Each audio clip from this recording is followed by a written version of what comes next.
Hello? Hello? I think we're live now. We got 7 thumbs up, yo. All right. What's up, motherfuckers? There goes the monetization. No, that's motherfucker. It's not a curse word, right? Sure. Well, here we are, Painfully Honest Tech Podcast. I don't have the music set up today. So, just boom, da, boom, da, boom. Oh, here. Here's the music. All right.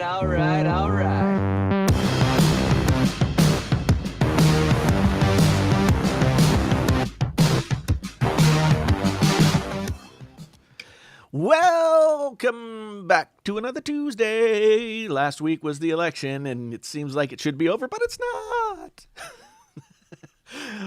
But that's why we skipped last week. This week, we're back. This week, we got some stuff to talk about. This week is exciting and new, just like the Love Boat. So I was about to say, Love Boat. Soon we'll be making another run. Thank you very much. What? Anybody out there know the Love Boat? Anybody out there in the chat know the Love Boat? Because it's definitely a Generation X thing. So anyway, Love Boat is neither here nor there, because it isn't on the air anymore. But here we are, back for another episode of the Painfully Honest Tech Podcast.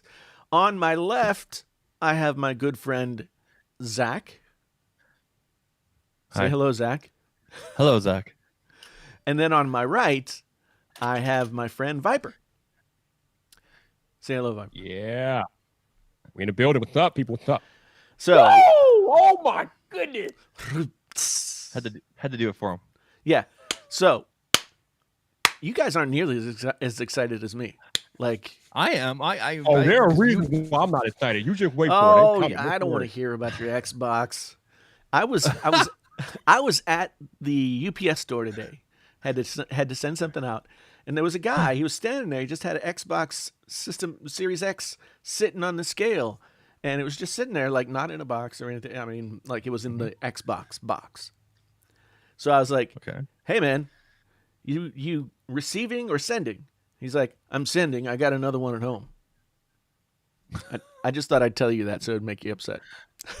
I had the option for about 25 minutes today to buy one or two or three or a series. It was there forever. It was during the Apple thing. They were on Best Buy Canada for a good 25 minutes. I didn't grab one because, whatever. I figured other people that really want them will probably grab them or anything like that. Because ultimately, if I did grab an Xbox, I would probably flip it. Telling the truth. Why not? There are Take people advantage. selling PS5s on eBay for $1,100. Yeah, double the price. I'm actually Yeah. considering doing the same thing and putting the money into an iPad for my son. But the thing is, that's not cool.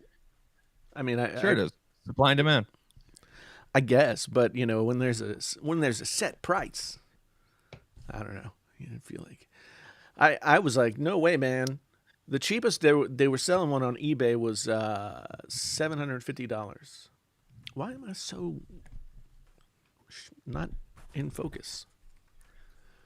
I noticed that with Ecamm. Anyway, Viper All looks right. sharp If you as don't always. want me to go off, you might want to get into the topic of the matter tonight. Okay. Yeah. Uh, You should do well, that. we're gonna get into a lot of details because I have a lot of questions for you from a consumer perspective because we talked a little bit about Who's this thumbs new downing? Who's the thumbs downing? M1 I M1 chip. yes. Yeah. Yes. So, just I'm excited for you to go into more detail about it. just to sort of preface this. So today, if you're unaware, Apple finally introduced 3 new models of Macintosh with the new M1 chip in it. It's based on the same ARM architecture that the A series and the S series are. The A series being for the iPad and the iPhone, and the S series being for the watch, right? So they just announced these things back in September when they first talked about this. and they started to say some of the things that Big Sur and these new Macs would be able to do, I was like, huh? That's crazy. And and so today, like, they just completely blew the doors off the computer industry. It seems like it, right? There's a lot of shade thrown at the PC market.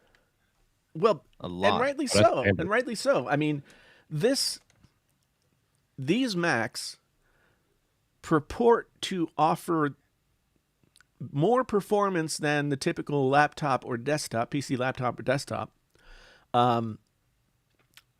for less money than those desktops are selling for, and it's like twice the speed overall. Like, it's crazy. I actually ordered both a Mac Mini and Oh, a MacBook Pro. so how many configurations of the MacBook Pro you said? Yes, How many configurations of the MacBook Pro were there to choose from with the M1? Was there only one or two? there were two. Okay, and there's two of the M1 for the Mac Mini, correct? Correct. So Okay, and there's here's the thing. The Mac, basically, you can choose from 8, which is the base, or 16 gigabytes of RAM. And that's it. No 32, no 64, no 128, just 8 and 16. Which I have to assume, if we're kind of comparing apples to oranges, this has to be sort of, so 16 would be the equivalent of what would be 32 or 64 on an Intel machine. I don't know. So But- that was going to be my question because so we were going back and forth in our private chat there on Twitter, because remember originally I think we talked about this like almost like a year ago, where remember I was going back and forth about, oh, should I get a Mac Mini and then just keep the MacBook Pro for portable and this and that, and then today, because I've been looking at this whole thing ever since Apple announced that they're going to be doing their own silicon. I've been looking at this as, okay, an opportunity in April next year when my Apple Care is up to get one of these new MacBook Pros. But with nobody traveling, and I'm not traveling right now, the Mac Mini seems to make more sense. And then, of course, I look at the specs today, and of course, I'm stupid. I don't understand. Right. And I mentioned to you in the chat, and you're like, no, dude, there's no GPU needed.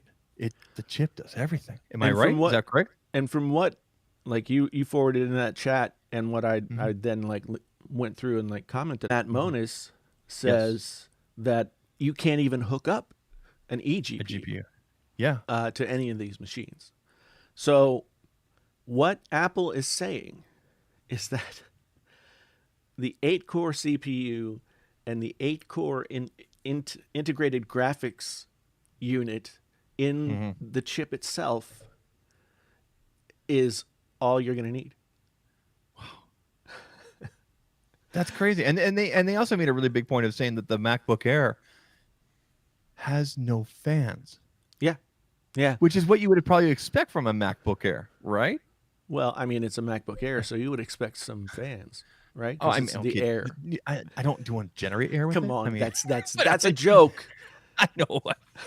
I mean, Come but on. the iPad doesn't have a fan either. So I mean, there you No, go. that's the So thing. I'm learning a lot from this, and I'm seriously nerding out. Like, so I'm definitely not the source on this stuff, but I'm hoping to learn enough from you guys and everything like that. So this is exciting that if a 16 whatever RAM Mac Mini is more powerful than my MacBook Pro, that's basically what you're saying, right? Okay, so let me intervene here. Okay, go ahead. Obviously, the technology is amazing. I mean, a lot of people have been waiting for Apple to use their own chip for a while now, but there are a couple of caveats that you need to consider if you are going to buy one of these MacBook with the M1 chip. Number one, you're not running Windows on it. Not possible. So there's no boot camp, nothing like that. It ain't happening. Number two, and probably more importantly, all of Apple's native app will work, but if it's not an Apple native app, it might not be supported on these new MacBooks. So No, be aware of that. No. What? You mean no? What do you mean? No, they have two separate things. So for any developers who have made their app, have like transferred it over to be a universal app, which is what Apple's calling it, it will run on either M1, or Intel. And anything that hasn't been converted over to a universal app that's an Intel app, you can run through what they're calling Rosetta 2, which I'm assuming is some kind of like virtual machine type deal. But you can run any app. It's just like, the ones that have been optimized for or written for the M1 chip are just a step ahead. Okay. So, and Bob asks here, is the Mini upgradable? No. No. And so this goes back to what I was saying before. You have two options: 8 or 16 gigabytes of RAM. And this goes back to what we talked about a year ago when I was saying, is there a Mac Mini Pro? And it looks like with this is the Mac Mini Pro. This is going to be there's going to be no need for it, right? Yeah, because the big knock on the Mac Mini for me, like if I was only doing audio, Mac Mini would be an amazing machine for me as it existed before today. But I don't want to run a $800,000 eGPU setup along with it. It's like if you're paying for a full fat graphics card and getting like 70 or 80% of the power of it if you're running it through an eGPU. But I guess now the Thunderbolt USB 4 that they have on these new machines will transfer 80. Well, it's 40 for Thunderbolt now, right? 40 megabits, and now this new Thunderbolt is going to be 80 megabits per second. So crazy.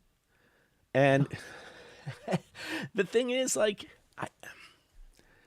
all you can do, like, if you go to the Apple website right now and you click on MacBook Air, MacBook Pro 13, or Mac Mini, and you click on the model that you want, and for all of those machines, they have a 256 gigabyte model with 8 gigs and a 512 gigabyte storage with 8 gigs as the baseline models, right? And that turns me off. There's no 1 terabyte, which kind of turns me off. No, there is. There is.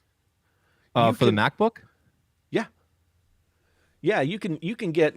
Well, let me just go to. I'm looking at the Mac Mini. Sorry. Sorry. Yes. Yeah. The next page is yes. You can upgrade the terabyte. Yeah. My mistake. But you can't. You cannot up. You can go max 16 gigabits of RAM.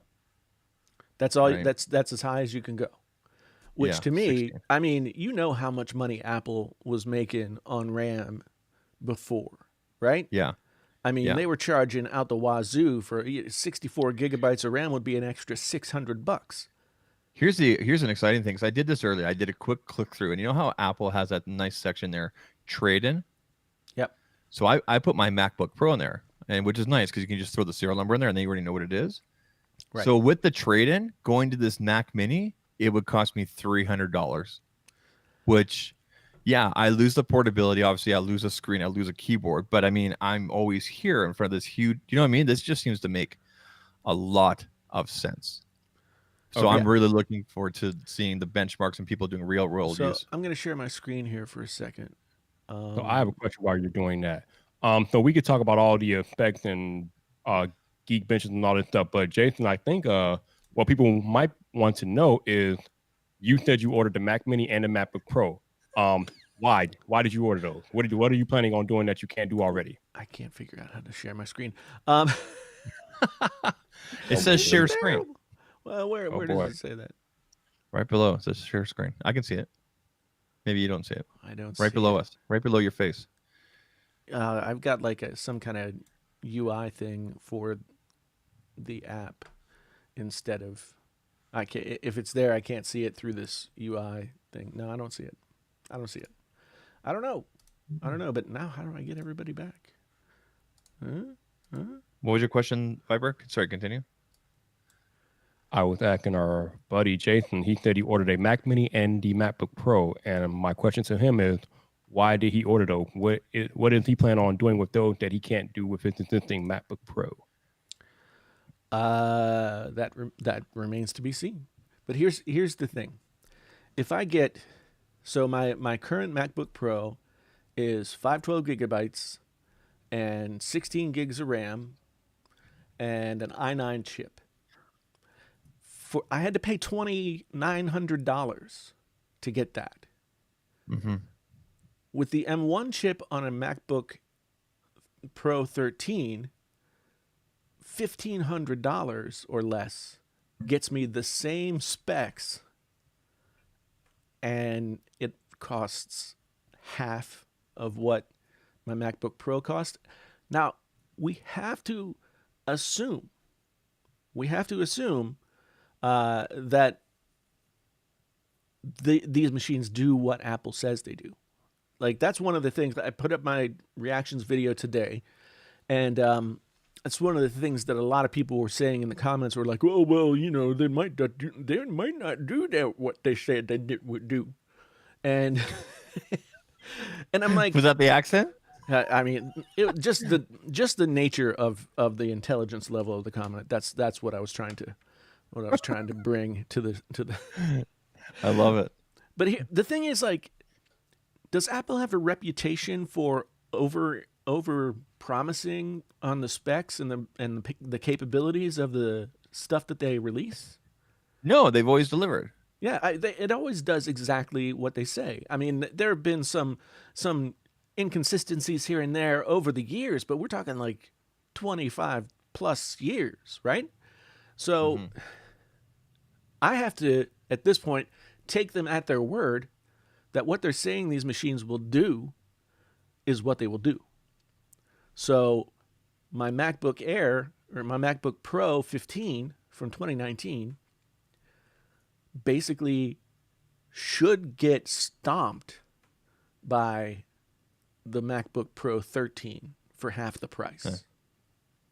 And so that's why, like, I ordered the baseline models to start with because I wanted to see, you know, Apple says it'll do all this stuff at X speed, whatever. And so I wanted to see if at 8 gigabytes of RAM, would it do the thing that they say it will do.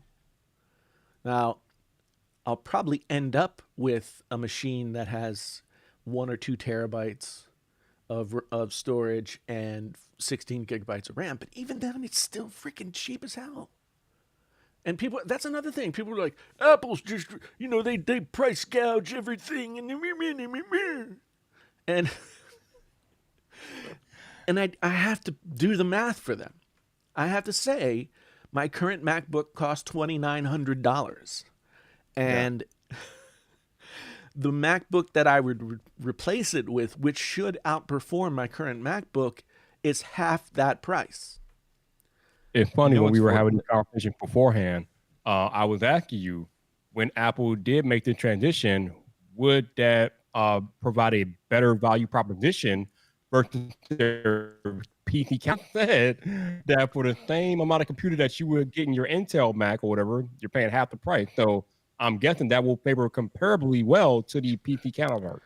Well, I mean, they basically say that these machines, like the Mac Mini, will outperform any tower PC of, you know, I don't know exactly how they're making the comparison, but yeah, their charts were kind of, I want to say suspect, but like they kept on saying the best performing PC, this, that's so vague based on what's on the market. But again, like you said before, have they ever announced hardware and stuff like this in the past and not delivered? No, I don't think so. You know. Yeah,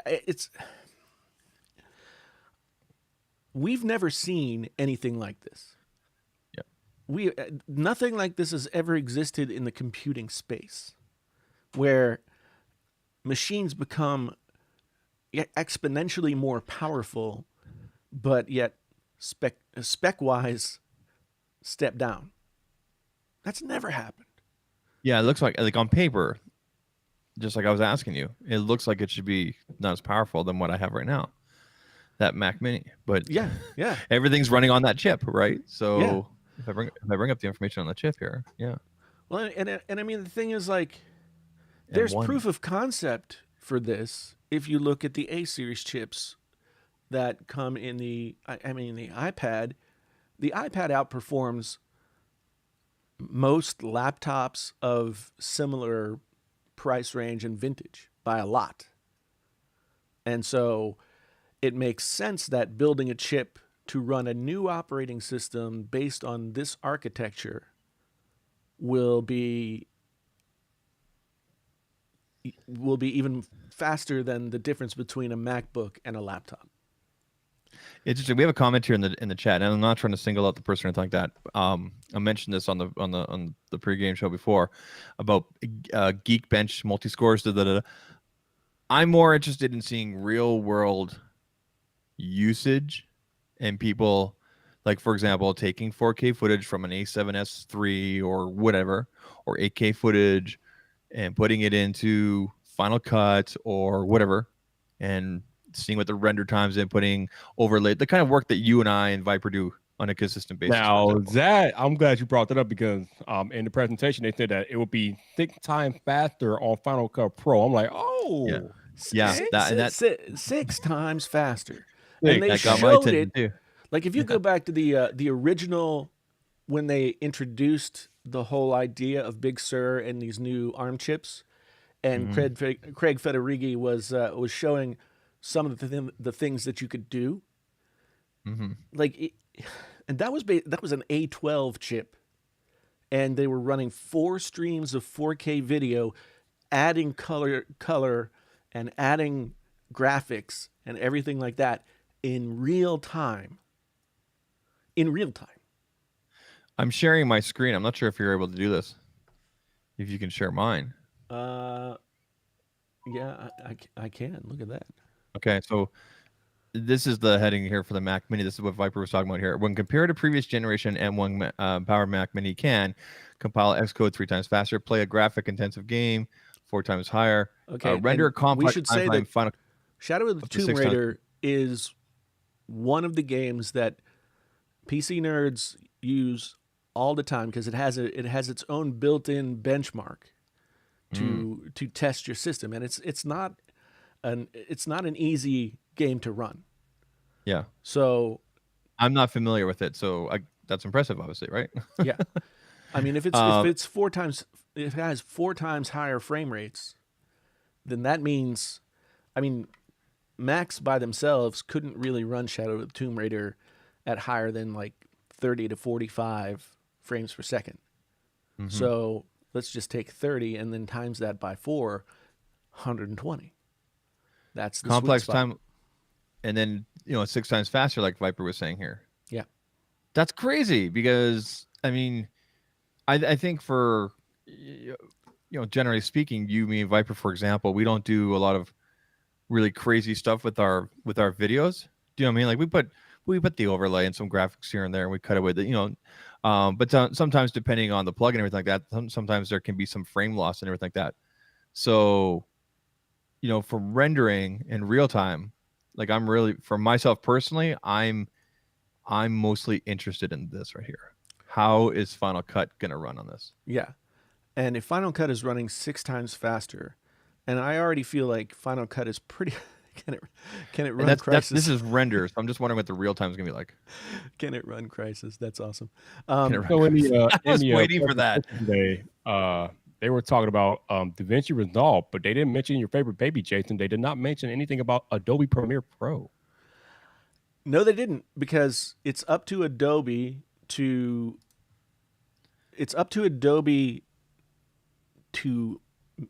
like port their software over to this new system, right? So, I mean, basically, Adobe Premiere Pro at this point, if they haven't done the universal app thing for it, then it would run in what I can only assume is a virtual window. Are there really that many people running Adobe Premiere on Macs when there's your own, really? Because you got your own, like, made for hardware soft, Did Final you Cut, forget who podcast you're on, Zach? Did you forget who I know. And the only person, and who I think of right away when I hear of this kind of stuff, I think of CJ Nostek, because he did a whole series on using Premiere on like an iMac and everything like that, and just like, dude. So here's the history of it. Join the Final Cut game. The history of the whole thing, though, is that Adobe's software was like piss poor optimized for Mac for the longest time. It was terrible. And so that's why Final Cut made more sense to a lot of people. But then about a year ago, Adobe really made some huge leaps forward in their optimization for Mac. And now there's basically really no difference to, running Adobe Premiere on a Mac or an Adobe Premiere on the PC. It optimizes and it uses the discrete graphics, and so it is as easy to use on a Mac as Final Cut. All right, let me address the super chat real quick, because this is the question that's been coming up a lot lately. So Amir says, should Intel be worried about Apple Silicon? No. Intel should be more worried about AMD, because AMD is whacking them right now, and Intel needs to do something about that. This is a lot like Android and iPhone. iPhone, obviously a very popular phone, but when we look at total market share of smartphones in the world, iPhone has less than 20% of the market, even though it's like the most popular smartphone here in North America. As far as computers and things go, you're talking about Windows systems, which make up practically 90% of the entire world. I mean, are Macs even in the 15% yet? Yeah, so even though Apple is transition, go ahead. Here's the thing: 10% of the world market is iPhones. 10% of the world market is Macs. But that's one company compared to umpteen bazillion companies that make these that make Android phones, that make Windows computers, not to mention the people who build the computers themselves. Here's the thing about AMD. Okay, now AMD has been kicking ass with the processors. Don't disagree. But there's no integrated graphics on an AMD chip. So you have to have a discrete graphics card. So comparing an AMD chip to Apple silicon, comparing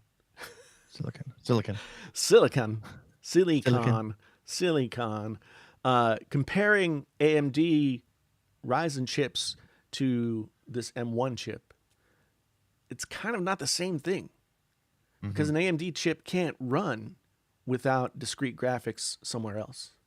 No, but I wasn't comparing it to the M1 chip. I was talking about as far as Intel goes.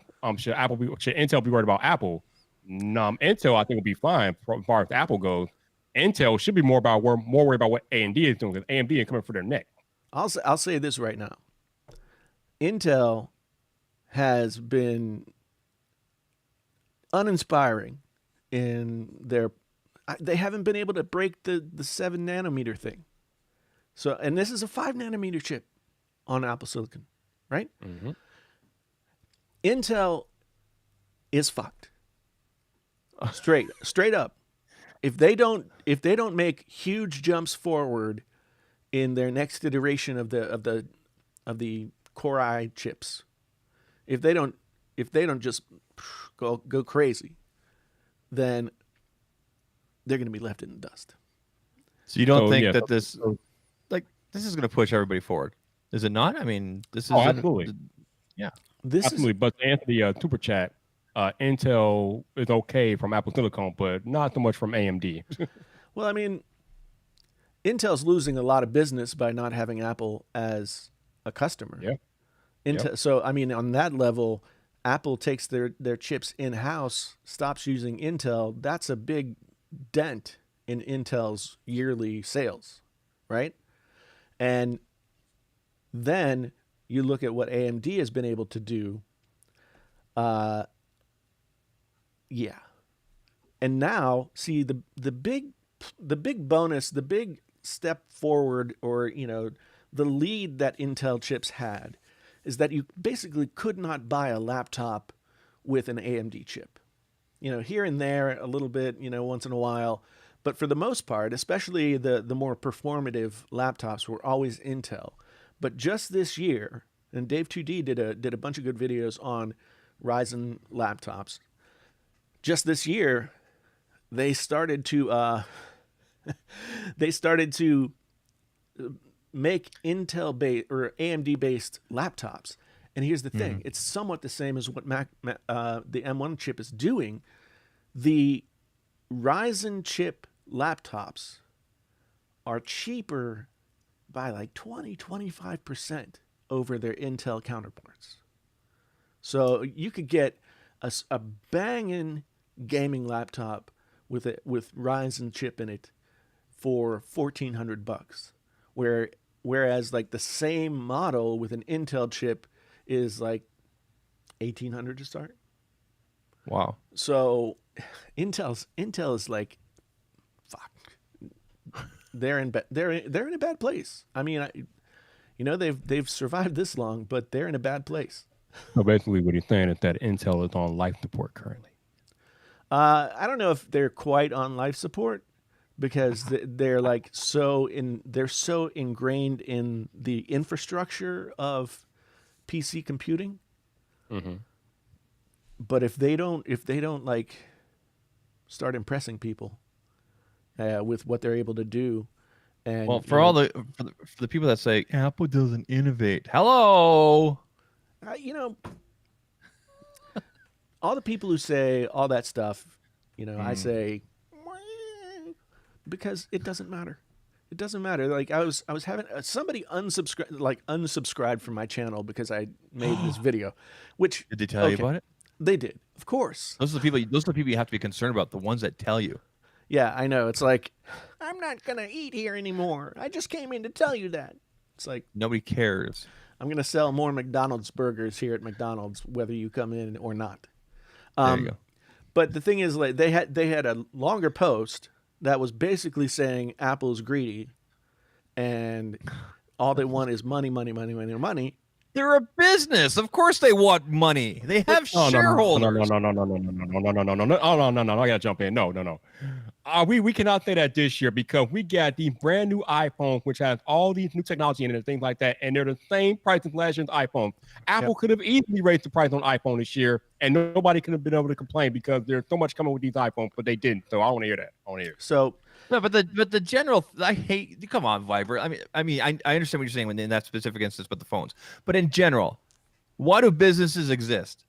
Oh, to make money. But Right? here's the thing. Here's the thing about yeah. what Apple is doing. Jeez. Apple used. I mean, the hardware was the game. That's where you made your money. Apple has like $1 trillion of cash on hand, right? Mm-hmm. And they did that by making all of their moves that they've made up to this point. But even as of last year, maybe even sooner, we were all talking about the fact that Apple recognizes that the way forward, the next 10 years, is not hardware, it's content, right? Services. Mm-hmm. Yep.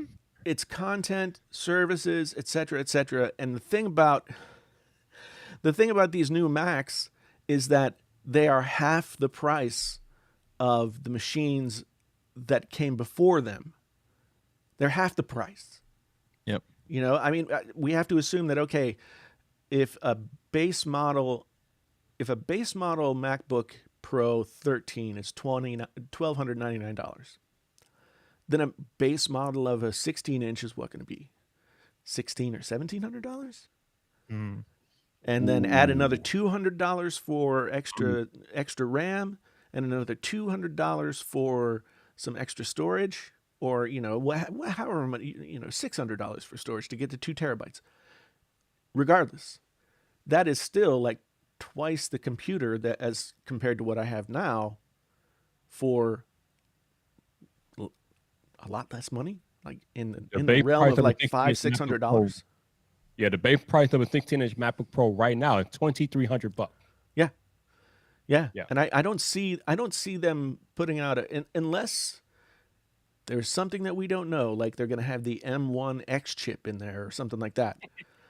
I mean, until we see what it is, we don't really know.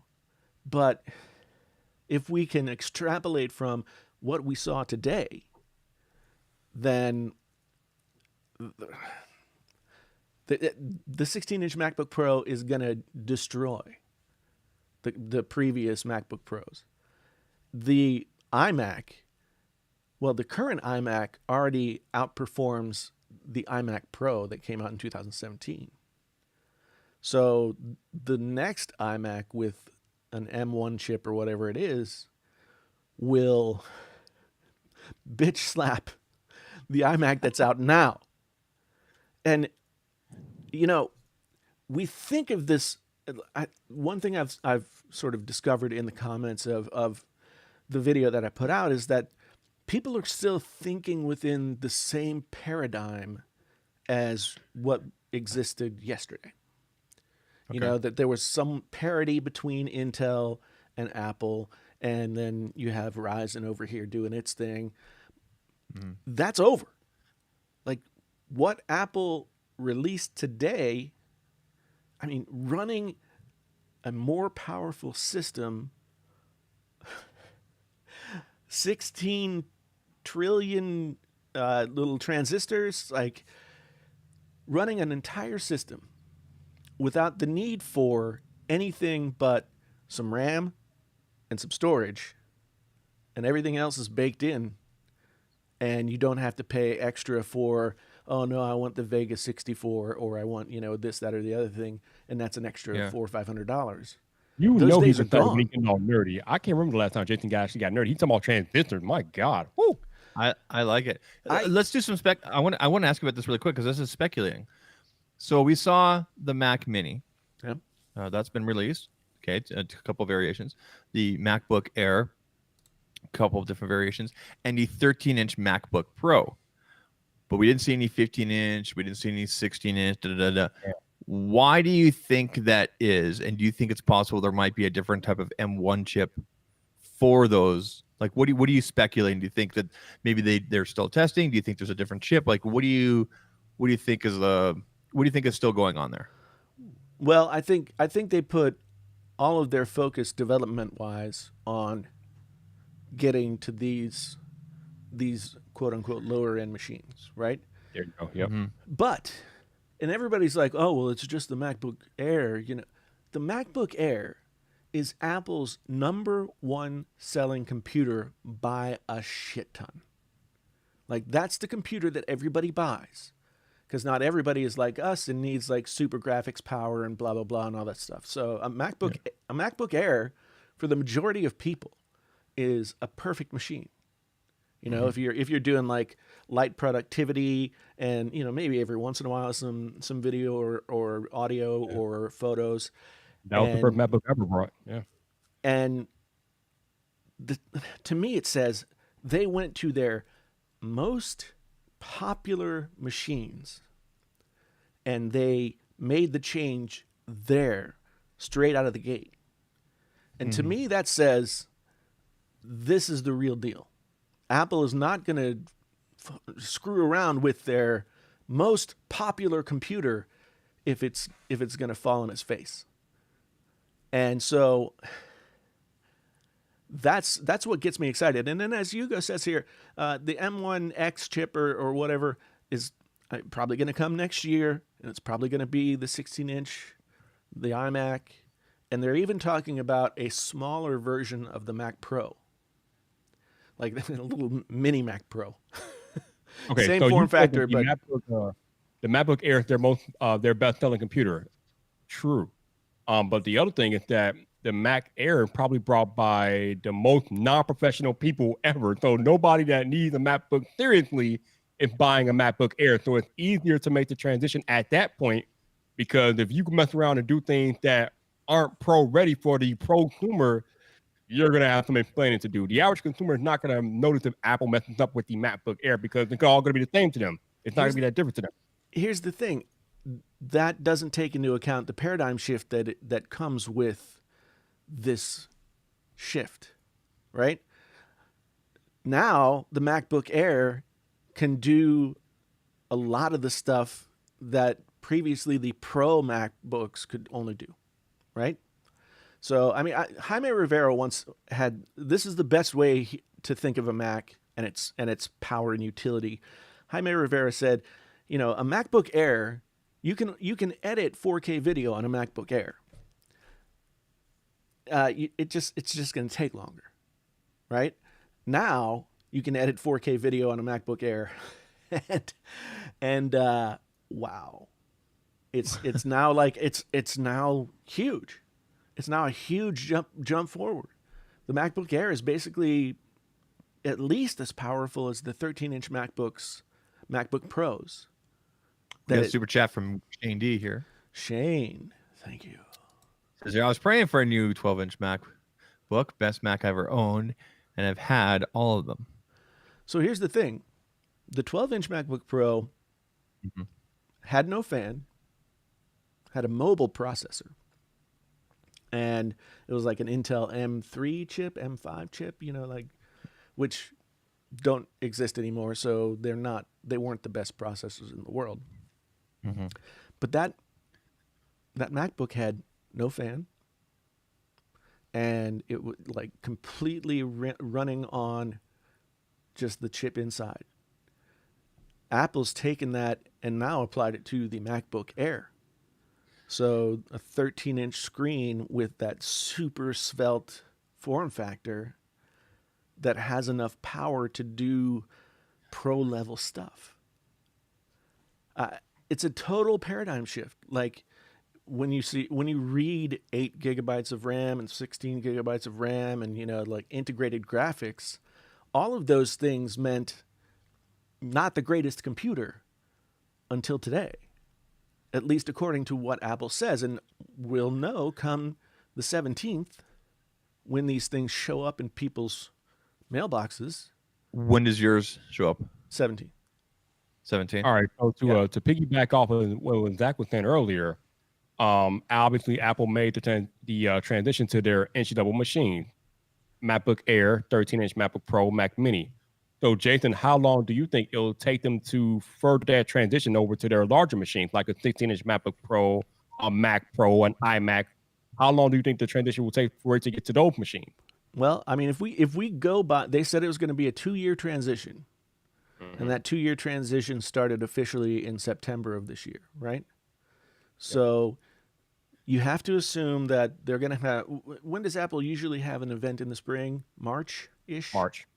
Yep. Yeah. So I would expect, based on the timeline that they've established with what they released today, that we would at least see a MacBook Pro 16 in March. And Wow, okay. I don't know. Like it really, that the unknown is like, what is it going to be? How far along was it in development before? Did they develop the M1 first and then start to develop the more powerful chip? Is it a more powerful chip? All of those questions we don't know. I mean, if it's the same chip but just more powerful, then yeah, I can't really. March makes sense. Yep. But at the same time, like, I could see that, and then an iMac, and then the Mac Pro will be the last thing to come. And I don't. The Mac Pro that we got last year was like 7 years in the making. Do you think we'll see more powerful Mac Minis, or is what we saw today that's going to be it? Do you think we'll see? I mean, is there any reason for more powerful based on what we see? I don't know, because the thing is, this Mac Mini is everything I wished a Mac Mini could be, as long as it does perform in the way that they're saying it's going to perform. Are you going to throw Final Cut on there and try to do some editing and everything like that? Man, I expect to do that day one. You don't have to buy. You don't have to buy Final Cut again, do you? No, it's on your all the Mac On apps, Logic, Final Cut, et cetera, et cetera. It follows you on devices.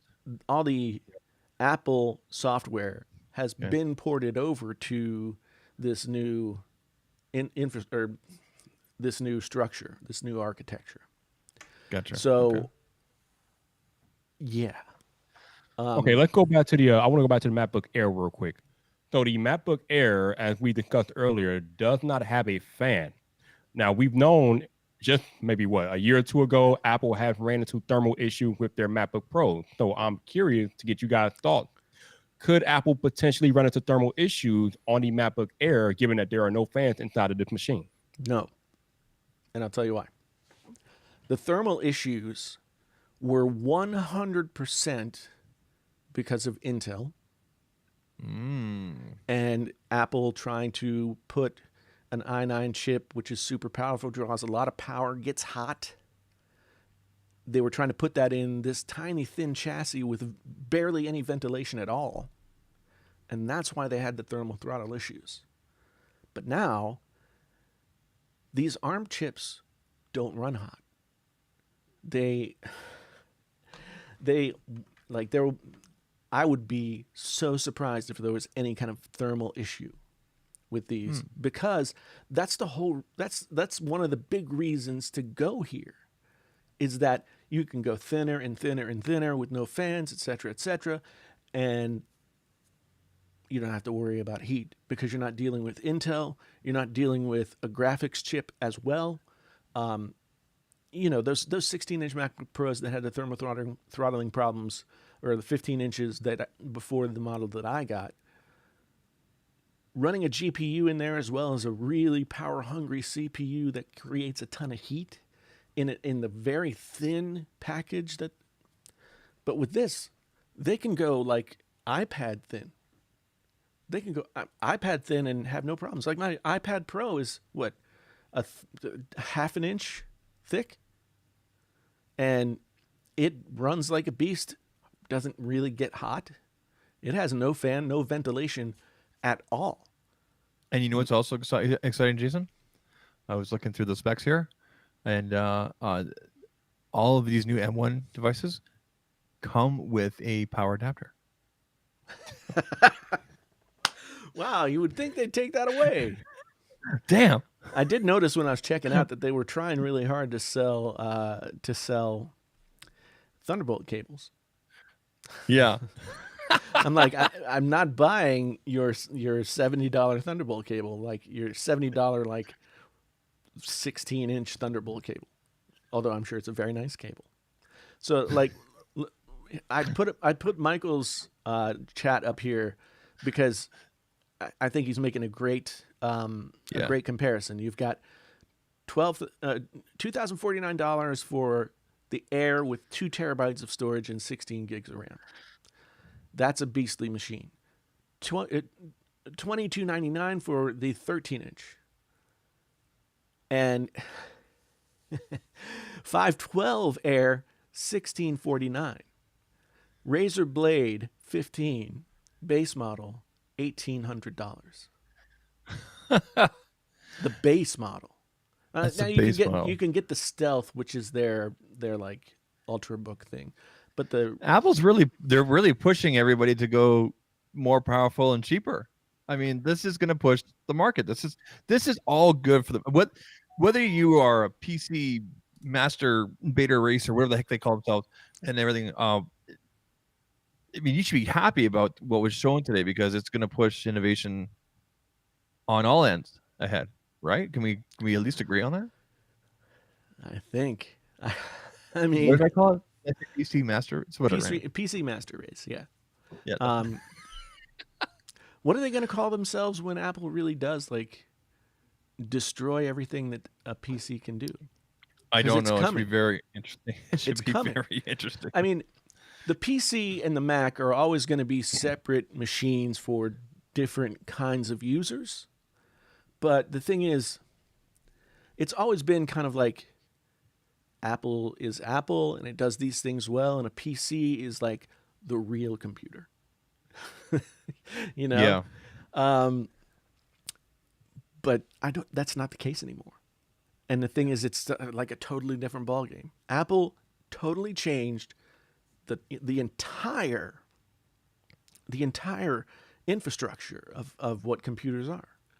Like the way that we think about specs, the way that we judge the specs of a machine and its relative value is upside down now. Yeah. Like low spec machines in what was previously the model. See, my dad just bought a MacBook Air, and now I wish he had waited. Yeah, but your dad's gonna be fine. I know. He's doing Facebook. He's doing Facebook, and that's it.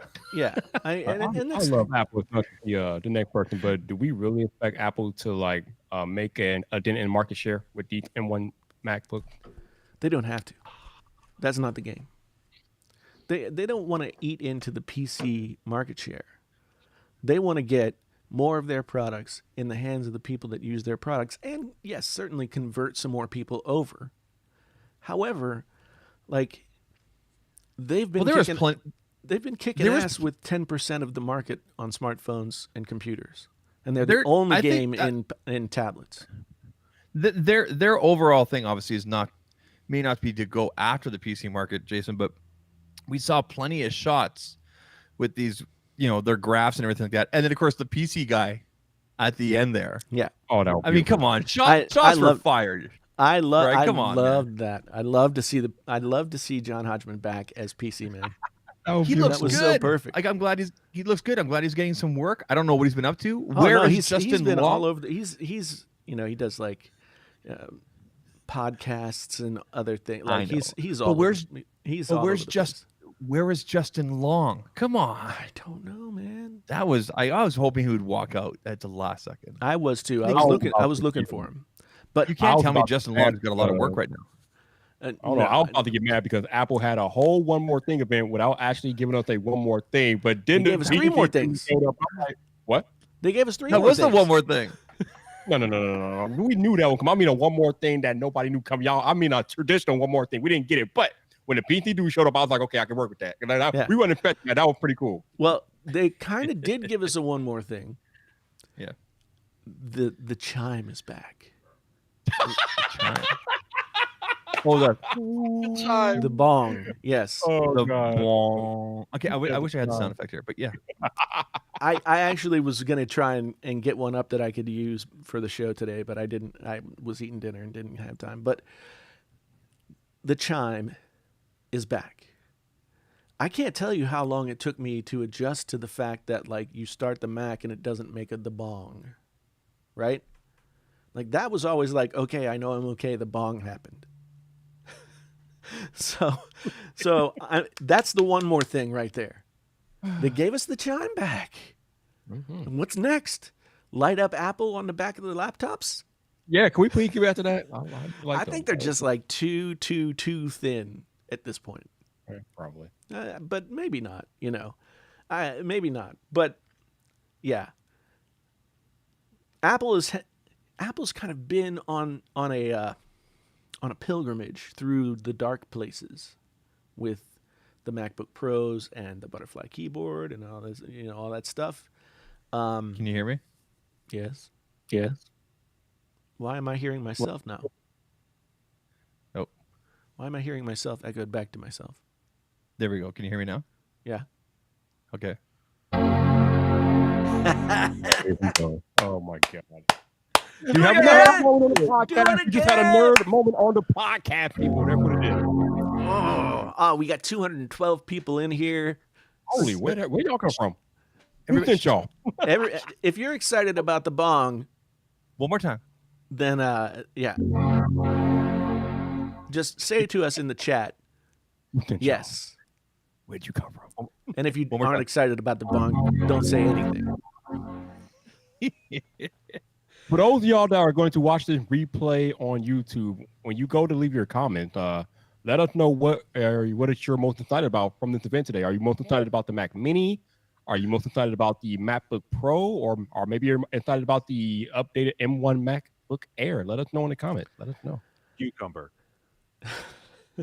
Yeah. Oh, man. I am so... Like, I've been... Ever since that event today, like, I wanted to watch the event again. Which I have never. I won't say never, but I have not seen you this giddy in a while. This is amazing to me right now. I'm having fun with how crazy Jason is going. Well, man, seriously, he's giddy. I am, and the crazy thing is, like, the crazy thing is, like, tech basically has been boring as hell for several years now. Smartphones kind of plateaued. Computers were just doing their thing. Now we can, like, there's some meat here that we can chew on. But for quite a while, I mean, think about it. going to be testing these machines out, going to be testing them against like the previous generation machines. You're going to be, testing them against PCs. You're going to be, You got to put that battery to the test, Jason. They claim it's 17 hours, man. 17 hours. Well, okay. The MacBook Pro, the MacBook Air has 18 hours of video watching time. Mm-hmm. That's crazy.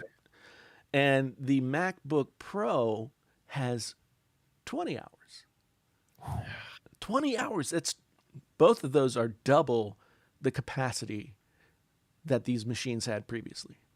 So imagine my MacBook Pro right now, I think it's like rated for 11 hours.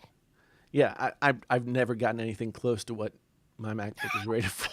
I maybe get 6 hours. Honestly, I'll bring my MacBook from upstairs because it's cold down here right now because it's winter. And after a few hours of watching video here and there, like I'm not doing any editing. I'm just like emailing and everything. Right. And then I look at my battery power. I'm like 40%. I'm like, what? It's only been like 3 or 4 hours. Yeah. Yeah. Yeah. And I've got the brightness turned down and everything. So yeah. Yeah, I think Hugo has an interesting point here too. The new MacBook Air is to the iPhone 12 what the new MacBook Pro is to the iPhone 12 Pro or even Pro Max. And the thing is, so I shot my iPhone 12 review this morning. Actually, I shot that and my iPhone 12 Pro and my first impressions of the Z Fold 2 all yesterday morning. And I went back and tried to do stuff on PC again. Uh-oh. And everything was totally effed. I had no audio. No audio. Kind of like the start of the show. Well, no. I mean, no, because I made like 45, 50 minutes of video, and then there was no audio on any of it. Okay. Hey, we had a super chat from Dez. Why does the MacBook Pro have fans if it has an M1 chip? Also, Microsoft has been working on ARM chips from Qualcomm for the devices. ARM is the future. It is. It is. Well, I think the MacBook Pro and the Mac Mini have fans because I think they weren't really clear about this, but the only reason that they would do it is if those chips were more powerful in some way than the one that's in the MacBook Air. But they didn't really go into that at all. So because I mean, yeah. And they have the room. If you got the room, put them in, right? Yeah. Well, and yeah, I hope the fans are quieter than what's in the MacBook Pros now. Oh Lordy, yeah. I had my MacBook Pro on the desktop here for a week or so, and I got my mic for my video right here in front of me, and then I've got this mic, and they were like, I recorded something, and I was like, what is that whizzing sound? And it was now it's back behind the computer. The MacBook Pro is back behind the monitor and all that. I mean, the Mac Mini for people who do video, people who do audio, people who do creative stuff, people who run businesses where they need those little desktop machines. The Mac Mini is just going to own. It's just going to own everything. I want to see how it does with the Final Cut. That'll be my thing. Yeah, I am really excited. Because I've been wanting to get, ever since they came out with the new version of the Mac Mini, I was like, I want to get it, but it doesn't have any kind of graphics processor in it except for the integrated Intel graphics processor, and that just ain't going to cut it for video editing. But Apple claims, the claim that they made today, is that all you need is what's on that SoC. And there you go. Okay. So we'll see. We'll see. But yes, I am giddy. I'm excited for tech to be interesting again. This is going to heat up the conversation of, Mac versus PC versus, what is a computer and which direction should the industry be going? Definitely. All right. Let's transition. Have anything to say about this Apple event or MacBook? And I want to kind of change the direction briefly, real quick. There's your transition. Yeah, I think we've. Happy Xbox Day I'm not going there. for some people. For some people, But yes. oh, Viper, you secured the bag last night, did you not? Yeah, Tell us but your- not the way tell us what your it was event- intended. But yeah. Tell us about your All right, adventure. so- Go ahead. No, I'm not. I want to ask Jason about this. You've Yes? had it for a few days, Jason. So I'm curious. What are you thinking about it? Oh, the fold. Yeah, Hmm. I want to know. What am I thinking about it? What are you thinking about it? It's a really cool idea, Oh boy. but I'm going to tell you, it's annoying to use. Oh wow. Okay. Yeah, I can't deal with this like polyurethane cover that they have over the screen. You gotta take that off. Take it off. Yeah, I don't think I'm going to keep it, so I don't want to take it off. Okay. There are some things that I really like about it. I love the big screen. I love like Kindle books look like this. I mean, Yeah, nice. it's the perfect size. It's like paperback size. It's perfect. But Well, for those of you listening on audio, we're talking about the Galaxy Z Fold 2. yeah, the Galaxy Z Fold 2, and it's man, this is the greasiest phone I've ever held. It's the back of the phone, the back of the black. Physically greasy, not like a bad deal like Trailer Park Boys. Like, that's greasy. No. Greasy as in like every time I pick it up, I'm like, did I eat a hamburger and then grab this thing? Because, did I eat a greasy slice of pizza and then touch this thing? The front screen, fingerprints everywhere, and you can't get them off. You got to keep wiping it away. I mean, because this has the front screen has a screen protector on it too. Yep, which I have not taken off yet. And I don't know, man. It's like, it's super cool. And I love it in some ways, but it's cumbersome to use. Like, just trying to hold it. Yeah, it can be definitely, especially depending on how you hold it. But what I will say is that I know you say that you might return it more than likely, but you will have a much better experience if you take off that inside screen protector. I promise you. Yeah, You guys just got the wheels going in my head here. I should have asked for one of those than the Ultra. So know what I'm going to after I get the Ultra. So I have my Ultra right here. Oh. And I have a new appreciation for the Note 20 Ultra after using the Z Flip or Z Fold heard that 2. Yeah. Because this looks like it's super huge, right? But put these two side by side, the Note 20 Ultra is a good size. It's a really good size. It feels really good in the hand, as they say, and I just have a new appreciation for this phone. There are things I don't like about this phone, like the stupid fingerprint reader, but I will say that while I like the idea of the fingerprint reader being on the power button here, I can't tell you how many times, because the problem is the fingerprint reader is right where you would grab the phone. Yeah, that's very annoying. Yep. And so you end up like with too many touches before you ever even try to open it. Yep, you're right. And that is annoying. Now you can I wish turn, that you can would make up their mind about volume rocker and power placements on devices like this and the Ultra. So, for example, on my Note 10 Plus, they're on separate sides, right? You got the power on one side and the volume rocker on the other. This is the S20 FE, and everything is on. It's the S20 Hefe. This is the OnlyFans edition. And everything's on the. It's funny because I don't know that phone really had any fans. And everything's on the one side. I'll tell you this though, it uses an optical in-display fingerprint sensor, which is a heck of a lot faster than your ultrasonic. Yeah, I hate the in-the-screen fingerprint reader. Yeah, the Samsung in-screen fingerprint sensors are slow. And then The ultrasonic ones are the optical. This right here is just as quick, from what I can remember from using, like, for example, my OnePlus. Right. Yep. So kudos to them for this. Yeah.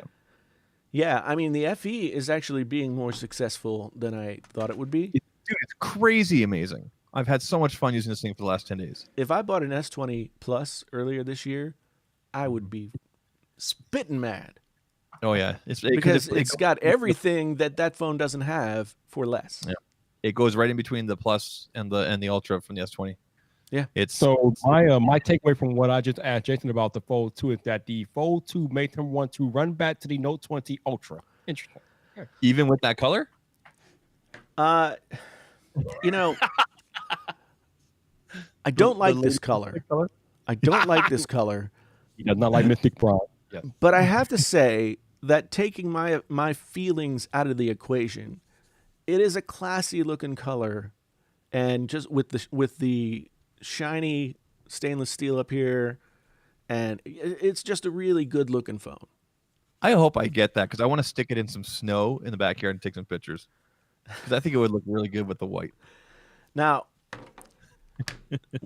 Dustin here was talking about wait until they add the S Pen for the Fold next year. Ooh, baby. Are they really? Is that confirmed? Like, I don't know, because like the screen is more sturdy this year than it was last year. they shouldn't add it. They should make it an option. Do you know what I mean? Like you can buy it on the side. See, I think Dustin's right. I think that the Fold will take the place of the Note. No, Yeah. no. No, what they're going to do is they're going to consolidate the S series and the Note series. Yep. Yeah, I mean, there's really very little difference between the S series and the Note series. A little bit of like cosmetic, how it's structured, and a little bit of and the S Pen and camera differences, whatever. But they're not really all that different. So let me ask you this though, because so we've read the leaks and the information is coming from some really reliable sources. One of them being On Leaks. If you guys don't pay attention to Steve On Leaks, I'm not even gonna try to pronounce his last name, but he's very reliable when it comes to Samsung release stuff. He's been saying S21 January. Normally we see it in March, April. So if that moves that up to January, then what's coming in March, April? Does that move the Note up? Does that move the next Z Fold? All the different, you know what I mean? And do we see, like you guys said, a possible crossover? What do you guys think? This is weird because I assume that they're moving the S series up because by the time the end of the year and all the rest of the phones come out, everybody forgets about the S series. And this would put the S series like kind of as like right on the back end of the iPhone release and and all that stuff, right? But then, like, what are they going to release in the spring? What are they going to release in? I mean, I don't know. Here's the thing, though. So they released the S21 in January, right? So there's 3 variants apparently. Do they release a possible fan edition later on? Because I think they'll be shooting themselves in the foot if they don't introduce it along with these devices in January. Because the FE is still getting so much attention right now. People are going to say, you know what? We saw, they brought 3 devices last year with the S20. Later on, they came up with the FE that had everything with a better price point. I'm just going to wait for the fan edition. You're assuming they're going to bring a fan edition. So, Sammy, maybe bring all 4 to the yard at the same time? I don't know. They're not doing that. No, the FE exists for one reason. Yep. They, pardon my French, they fucked up the S20 series big time. Nobody bought it, and they needed to sell some phones. So they just consolidated all the good stuff for a more reasonable price, because the price of those S20 phones was ridiculous. It was, yeah. To both to Jason's point, if they price the S21 series better, then there is no need for a fan edition at all. Yeah. Good point, They had to do the fan edition because they didn't sell any S series. And as a manufacturer, they can do that. They can do that quick turnaround. They can go, okay, we messed up here in Q1, Q3, Q4. Let's do, what can we do? Okay, we have these shells. We can pump this out, reduce this, reduce that, FHD, Yeah. Right? cut the the corners other right. rumors are that they're moving up their timetable to January because they didn't sell as many phones as they thought they would. So they're trying to bump up the S20 earlier so they can sell some more phones. Well, yeah, it makes sense. Like instead of Q2, they'd have these sales in Q1, which would help offset what they lost in Q2 of last year. And so, I mean, Samsung is a different beast than a lot of other companies that make phones because Khalil, I wouldn't say to Khalil's comment here about them being desperate. Samsung's, I mean, it seems like that, right? But Samsung's strategy has always been to flood the market more than just the Galaxy lines. You got the M lines, you got the J lines, you got the A lines, you've got, you know what I mean, right? So go into any carrier store and you'll see more than just Galaxies. You'll see, you know, like for example, here in Canada, I'm not sure how it is in the United States, but here in Canada, the best-selling line of Samsung devices at the three major carriers here have always been like the J and the A line, the tier 2 devices. Right. This, from all accounts, is technically part of that tier 2 line, but you know they've called it a Galaxy Fan Edition, right, for marketing purposes. Right. And I would consider this flagship level. I really would. The only reason some people may not is because of the price point, which I think is really silly because you should not be downplaying mid-range devices. I mean, I had someone comment on my V60 review the other day, basically saying it doesn't have this, it doesn't have that, it doesn't have this, it doesn't have that. If it doesn't have these things, it can't be a flagship. And I'm like, what? I mean, the V60 has the 865. The V60, you know, it doesn't have like a quad HD. It doesn't have 120 hertz. It doesn't have, you know, but at the same time, like it's a beast of a phone. I don't think you can seriously make the argument that the V60 is not a flagship. It doesn't have a lot of the features that other flagships have, but it does. It comes with that headphone jack. It comes with a dual screen. And so, I mean, there's a lot to say that. I mean, you can cut a slice of bread any way you want to make it look like what you want. So you can list off a lot of specs, and just blah blah blah, and say that it means this or that. At the end of the day, though, it's not true. I mean, and if the FE has the 865, and I mean, it's got a plastic back, right? Mm-hmm. I mean, it's kind of funny because people say plastic. I could not find that wording in anywhere Samsung's. Well, no, of course they're not going to say it's plastic. No. They're going to call it polycarbonate. Yeah, they call it. That's what I'm saying. Samsung's use that word, but I have not found Samsung using the word glastic. I don't know where that came from or who started that, but it's not Samsung. I'm pretty sure it's not. Yeah, I don't know either. The same thing about the Pixel 5. They will tell you that the Pixel 5 is not a flagship, but it is actually Google's flagship. It's their most highest end Pixel phone. It might not be the flagship that you're accustomed to, tech nerd, but by Google's definition, it's a flagship. This has a terrific weight to it. It's 190 grams. The Ultra is 196, so 6 grams less. Aluminum frame. It has a really nice weight to it. It feels solid. It doesn't. Yeah, it's plastic, okay, but it doesn't feel cheap. Let's just say it the way it is, right? Because I think plastic gets a bad rap and everything. For $350, can you argue with this based on what it does? I don't think you can. They nailed it with right? So, but much like Apple's new ARM chip Macintoshes are sort of like ushering in this sort of upside down bizarro world where lesser spec computers can be more powerful than the ones that came before. I think Google recognized that they can't charge $1,000 for a phone and get anybody to buy it. So the move that they made with the Pixel 5 makes sense. I don't like that there's no Pixel 5 XL. Yeah, but you know, and the 4A and the 5, they both sit in a spot where it's going to be an attractive phone for a lot of people who aren't nerds. Yeah, right? Like my brother-in-law was looking at getting the FE.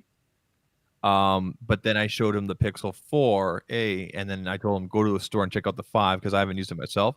And I told him, the 5 is a little bit bigger. It has IP68, it has the ultra wide, da da da da. And I said, by the way, Tyler, that's his name, Tyler. Wait till Black Friday because Pixel's always going for crazy on Black Friday. Yeah. Now So Doodle I here. wanna go I back- just want yeah. I want to get to Doodle's comment here about the totals for Q3 2020 for Samsung being 81 million, still number one. Is that just the cell phone division, or is that Samsung overall? I mean, think it's I all cell phone. honestly don't know, but if it's all relative. Like, what were the Q3 numbers for Samsung last year, or the Q3 numbers for Samsung over the past half a decade? How do they compare to this number? Because Samsung is competing with itself. Samsung is its own little nation state. They have a huge portion of the market in smartphones. They provide parts for smartphones to just about every other manufacturer that makes smartphones. Yep. So Samsung is, I mean, you can't say Samsung made this much money so they win.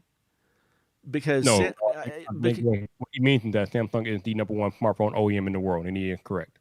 yeah, yeah, I know. And again, it's like, to me, that's you can spin it one way or the other.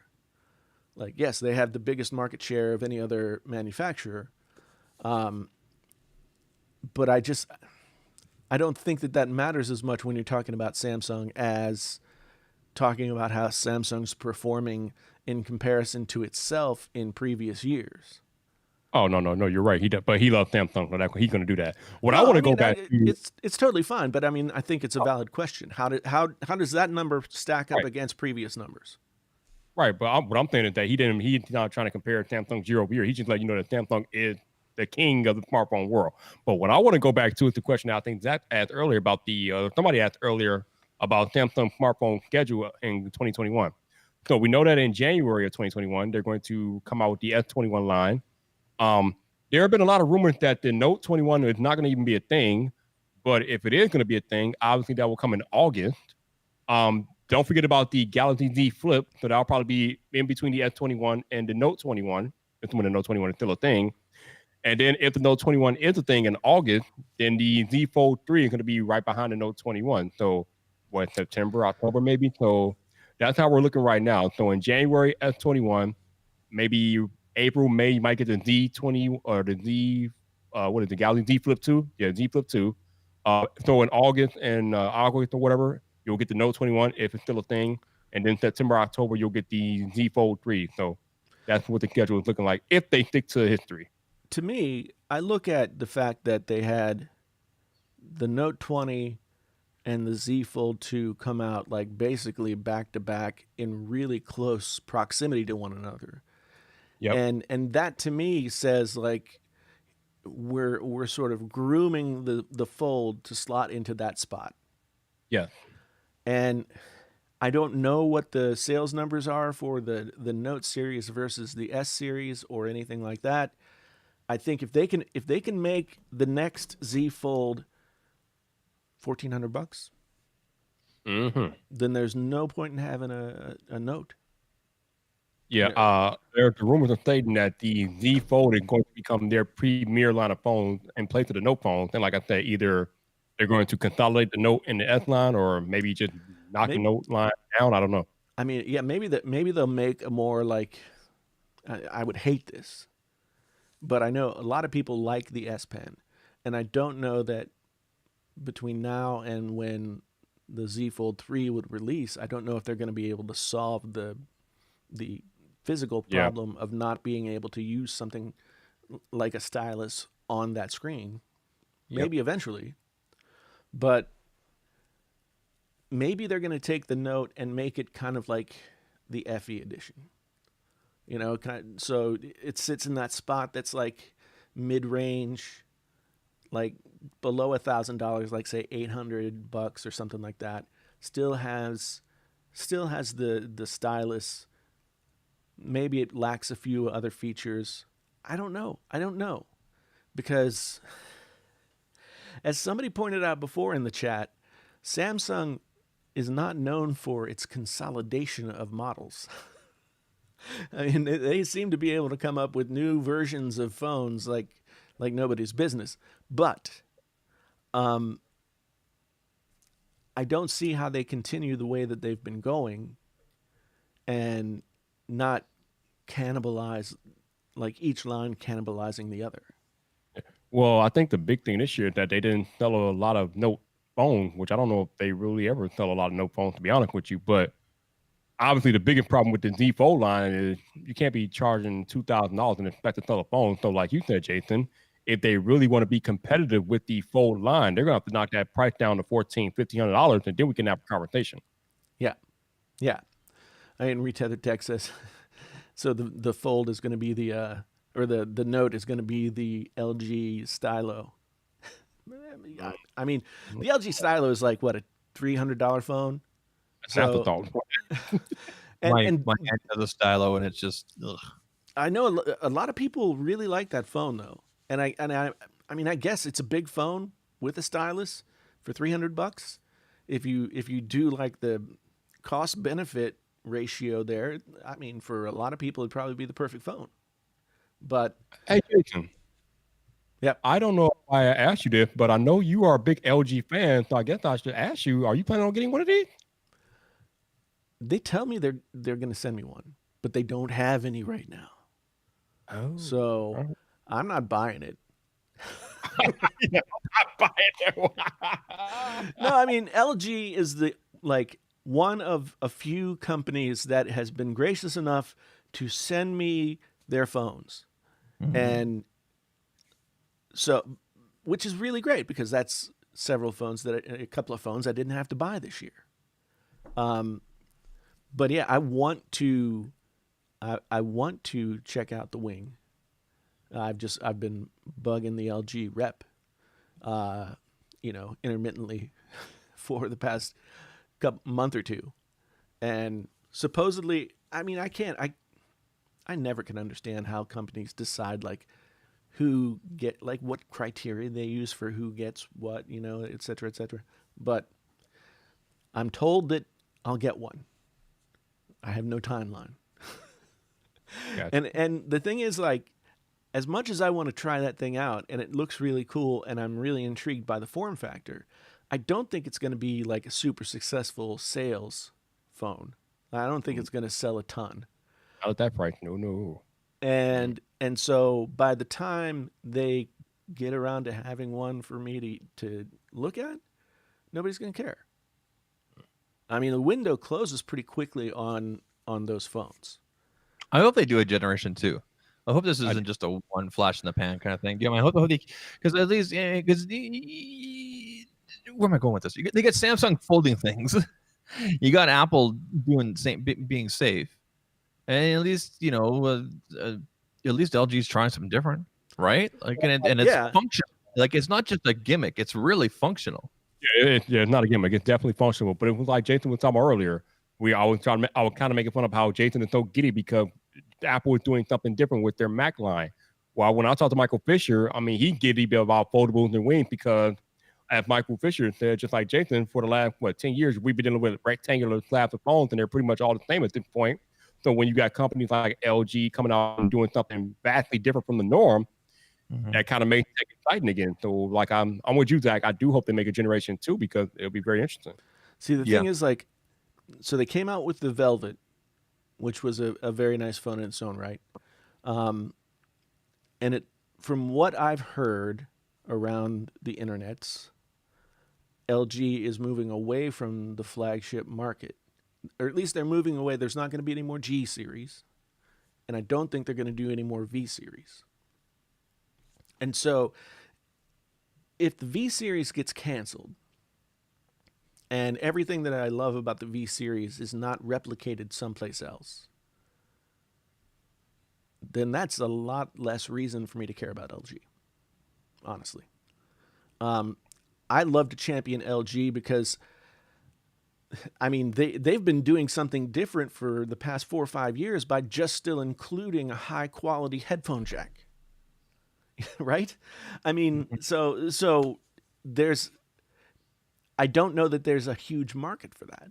And as wireless headphones become more and more the norm, it the V series is becoming more and more of a niche kind of device. And I'll be honest, like it's very rare that I grab one of my wired headphones to go out and like take a walk or something like that, because grabbing the little beans or my AirPods or whatever, it's just easier. So LG is kind of at a crossroads where they obviously can't compete in the flagship market. I don't want to. I know we're on a roll here, but we're over 90 minutes now, Yes. and maybe we should start wrapping things up. Not a bad idea. Not a Yeah. bad idea. But yeah, Um, just to finish the point on LG, like they may be going to the same model as what the Pixel is going to, where that would make sense. it would make sense for them business wise, but it would hurt my soul.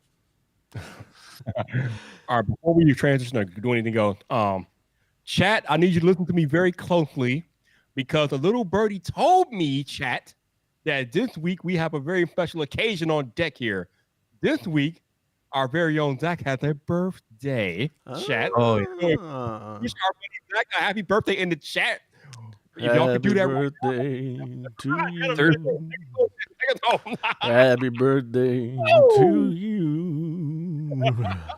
Happy birthday, dear Zach. Happy birthday to you. Thank you very much. That was kinky. So I'm going to be doing for the people that are here with us the stream right now. And I'll be doing my usual stream that I normally do on Thursday on my birthday there in the evening. Watch for the link later on. But I'm going to do something insane. I'm going to put the link for StreamYard out for anybody to click on. Ooh, that's brave. StreamYard can have up to 10 people, right? So if you want to join, hang out at my birthday, we could talk about anything and everything. Be civil. Please come with more than just your crappy MacBook camera. Okay, make sure you have a microphone. Hey, the new MacBook Pro, the new MacBook cameras. They don't have any cameras, They- dude. well, I mean, they have all this fancy image processing. I love we've improved the MacBook camera, and I'm like, oh, did they really? And I'm thinking that we were going to hear about finally a 1080p webcam, but they didn't say anything about that. They just said better image processing. Would have said something if they didn't. Man. Understanding stuff. It's kind of annoying. Janosis, I'm going to leave that up to Jason. I don't know if Jason wants to hear me ramble about Xbox, but I'll leave it up to Jason. Well, I mean, Viper went on an adventure yesterday. Yeah, Viper was. I mean, you were kind of scaring me on Twitter there yesterday. I was like, It was intense, dude. I was like, I like this. I like this. But it is. yeah, Like it's just frustrating. So I won't go too deep into it, but it's frustrating that you have pre-orders set up to get these things on day one. Now, obviously, when we got the pre-order from Amazon, they gave us an email like the next day or two saying that you're not going to get we're probably not going to be able to get you the box in that launch because they're in high demand. Okay, fine. I'm okay with that. What I'm not okay with is 6 hours before the damn box launches, you give me another email saying that you're not going to be able to give me my box until the end of the year. That is bull. You know what? Are you kidding me with that? Are you serious? If you're going to tell me that like 2 weeks ago. Don't tell me that the night before launch. That is ridiculous. So that's why I'm serious. yeah. Geonosis and I got, we both ordered the PlayStation 5 digital on September 16th. On October 8th, which I imagine a lot of people did here in Canada that also ordered the same day. On October 8th, we got an email saying it didn't give a date. It just said we don't think we can deliver during the window. Now, that being said, my credit card has been charged a pre-authorization, not a full charge. If timeline is anything like the Xbox is, I can expect, hopefully, my PlayStation 5 to be charged either tomorrow or on the 12th in the morning. and then shipped out. If it shows up next week, fine, because of how they're shipping, fine. But if if I get an email like yours, Viper, I'm gonna go nuts too, and I'll be jumping onto Walmart or to Best Buy and seeing if I can pick up, same week kind of thing. So to finish up the story that Jonathan wanted to know, I was actually I'm funny because last night when after I think it was like a few hours after I got the email from Amazon, I decided to go over to GameStop to see what their inventory was looking like and then see if anybody was camping out. There was only one dude camping out at the time. GameStop, the one by me, for whatever reason, they did not have any inventory up on the window because most GameStop, they got a paper on the door that tells you how much stock they're going to have on launch day. This GameStop didn't have anything. I checked an inventory app called Pop Finder, and it was showing that they were going to have no inventory. But I think half an hour after I got there and I was talking to the one guy that I was waiting, a GameStop employee came out there and told us that we have 10 available. So I'm like, all right, you got 10 available. It's just me and I think it's like 4 people out there at the time. So I'm like, all right. So I know I'm guaranteed one if I camp out here for 11 hours because I would have to wait 11 hours out there to camp. I was ready to do that. I went home, got some stuff that I needed, and I came back and I was prepared to camp. But while I was waiting, I was still checking other websites like Best Buy, Walmart, Microsoft. I got lucky and secured an order from Microsoft. So at that point, I'm like, all right, I got one from Microsoft. I'm going home. So I just left. Yeah, I know that Best Buy, like I checked out, I was at Best Buy last week to get this phone. And I checked out what their policy was going to be. Like they won't allow anybody to camp out. Right. And they're all the same day release day orders are going to be online. For in-store pickup. Online or you deliver or pick up. Yeah. Yeah. So I'm going to try and get a PS5 from Best Buy on launch day. I've decided, like, with all these new Macs and all these new phones and everything else, like, I haven't played my PS4 for 8 or 9 months. I believe Because the only game that I've been playing is Warzone, and Warzone is cross-platform, so I just play on the PC, right? Yeah. So I do want to get a PS5, though, because I'm super excited to see what it's all about. And I will get an Xbox Series X eventually. Mm-hmm. But I don't, like, it doesn't fit into the channel's, like, thing right now. I'm going to do more gaming headset videos. Speaking of that, Jason, it's funny that you said it's not going to fit into the channel because I have to do a video on my channel that doesn't fit in. As you know, Jason, Turtle Beach sent me out the 700-second gen, so I will be doing a review on my channel even though it doesn't fit. But I mean, I figured the best I could do, the least I could do is do a review on it, even though it doesn't fit my channel. I mean, one head video not going to be all that. It won't be a bad video. I'll guest in that review just to talk shit about Turtle Beach. How's that? I was waiting for Jason to go off about that. I was waiting for that. Man. All right, so let's. I am so excited about Cyberpunk 2077. It doesn't exist. I would do if they actually brought it out, Jason. Damn, how many times you gonna delay it? If they're gonna, so when the PS4 released, and Battlefield 4 was like a launch day title, right? I loved Battlefield 4, but I will tell you that it was months and months and months before that game was actually reliably playable. So if they're holding it back so that they can like not have it be screwed up when it releases, I'm all for it. Yes, Turtle Beach.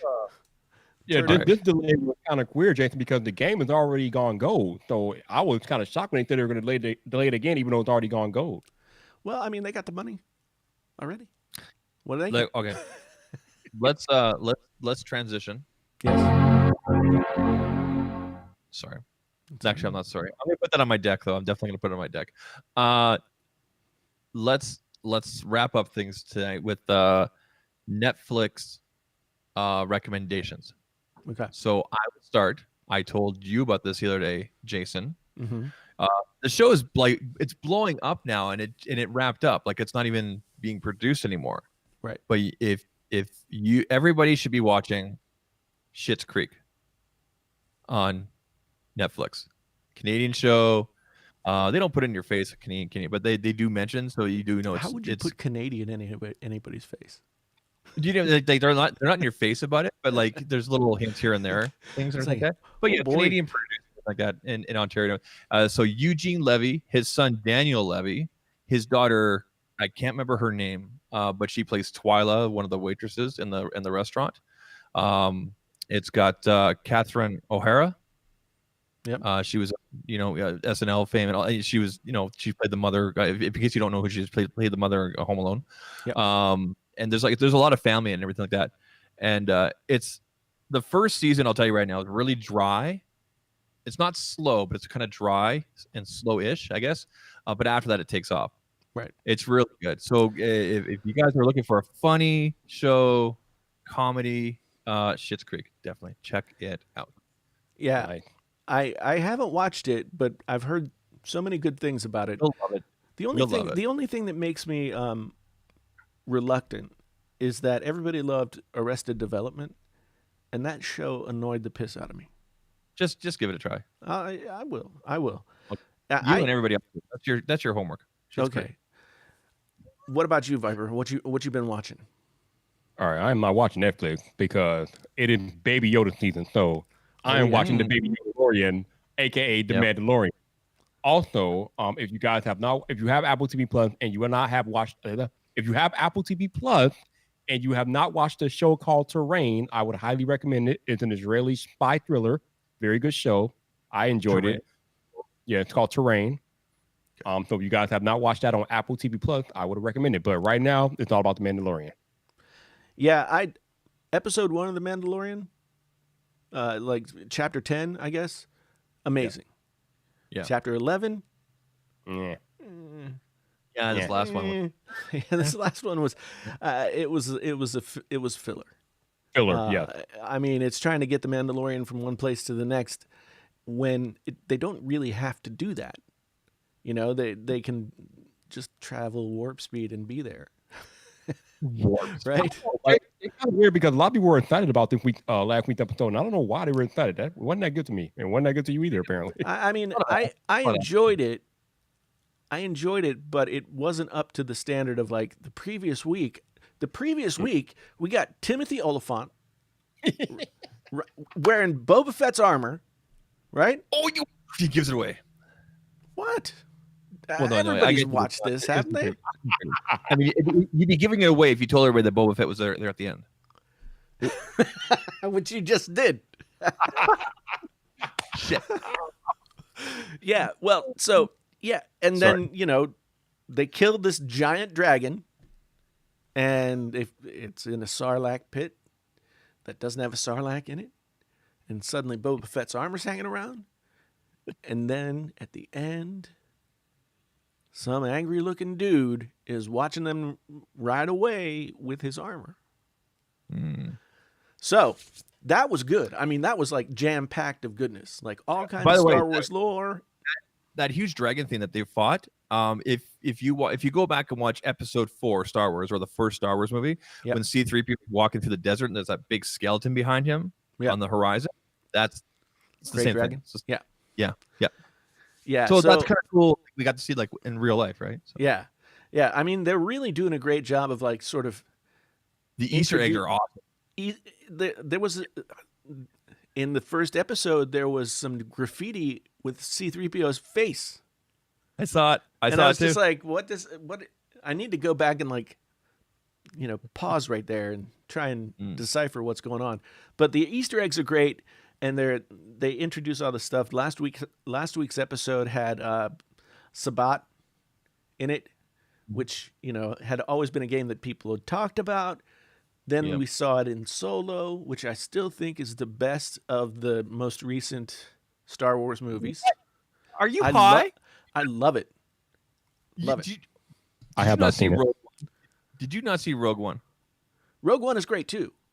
But I guess the way that I'm judging here is if you had to ask me which of the new movies felt the most like a Star Wars movie, it would be Solo. It had the humor, it had adventure, it didn't take itself too seriously. I was down. And Donald Glover as Billy D. Williams playing playing Lando Calrissian was amazing. He was so good. I mean, I would have said, hey, that's somehow Billy D. Williams is like in his 30s now. He was amazing. I also don't understand. See, this is the thing. I like all this stuff. I've been like dipped in the lore since my youth. I like it. Star Trek too. I watched all the Star Trek series except for Enterprise. I didn't watch. I really like Discovery, and nobody likes it. And I'm like, what the hell is going on here? Anyway, I like Solo. I like Rogue One. The other more recent Star Wars movies have not held up for me. I think you're confused, and maybe you have some Parkinson's. No. No. I mean, my hand is shaky sometimes, but I don't think I have Parkinson's. I think eventually they're going to decanonize the three most recent Star Wars trilogy movies. You mean episodes 1, 2, and 3? No, episodes. Oh, 7, 8, Seven or and 7. Yeah, I think Yeah, they're gonna boot them out of the canon. yeah. They'll do that thing that Marvel's doing now. It's like, oh, that was an alternate universe. Yeah. You know, that was an alternate universe where the movies were only okay, and a lot of people got mad. Like if Dave Filoni and Jon Favreau can take over the whole Star Wars deal, then Star Wars will be worth watching again. Those guys should have been there from day one, especially Dave Filoni. Yeah, I am so Like, glad that the Game of Thrones dudes got kicked out. Those guys. Ugh. I think JJ set it up really, really well with episode 7. And then you had Ryan Johnson come over in episode 8 and just See, I liked what Ryan Johnson did. I know you would. And subvert our expectations. Yes, that's good filmmaking. That's great storytelling. It's terrible when it doesn't fit the narrative of the complete story. But hey, let's whatever. Oh man, Wow. these things are malleable. They're not set in stone, except for in your little like 12-year-old prepubescent brain. Shots fired! Shots fired on the podcast! Oh my goodness! Hey, he just left. He left. We don't fight on the podcast. We have a fight on the podcast. He left. What is that silhouette though? That's weird. That's like where Zach used to be. He left.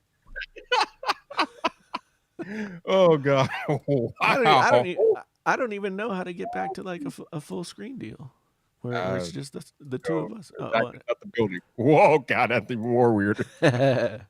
So okay, I'm gonna add you in. No. What's happening here?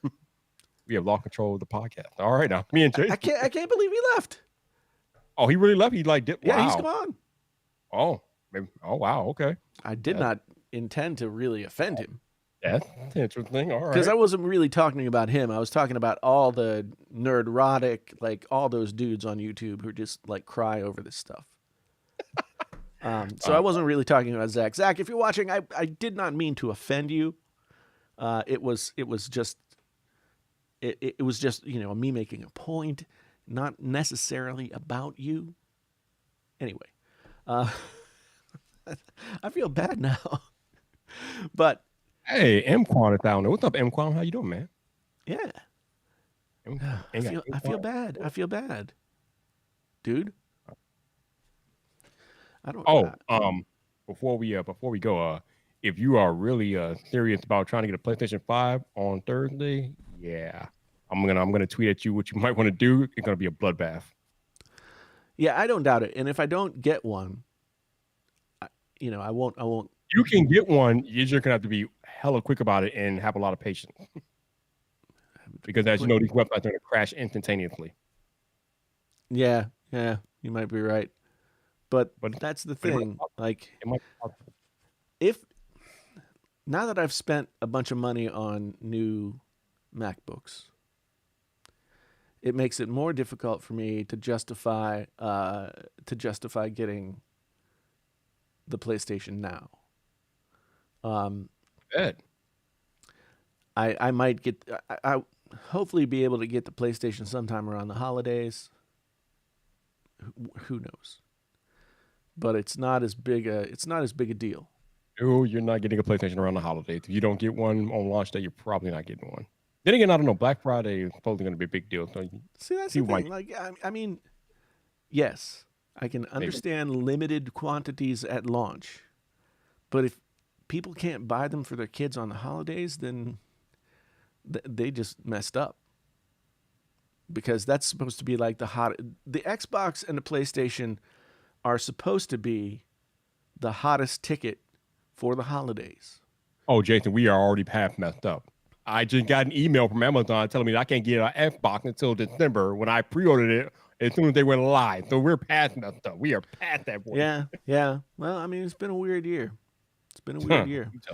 So, okay, so the only thing that I've been watching on TV, and I haven't watched too much TV, but I watched election returns for like 4 days straight. Me and you too. Me and you both, man. Me and you both. And then finally, like Saturday, they were calling it, and I was like, finally. Okay. And then today, like Trump's acting like a bitch. I don't know if we want to go here because he's getting on my nerves, man. Yeah. Well, I mean, they're just. Oh, I think Zach's trying to come back, probably. Can we help you? I wasn't trying to make you mad, man. I was ranting and raving, really saying what I was saying about, like, the nerdrotics of the internet. Well, see, here's what happened. I had my mouse pointer on the top of the disconnect by accident, and it just happened to work like that. So I just played it up. Okay. So. I was feeling bad, man. No joke. I was like, oh man. You should feel bad. You angry man. I'm not angry. Well, going back to me and Jason would talk about just before you got back, Zach.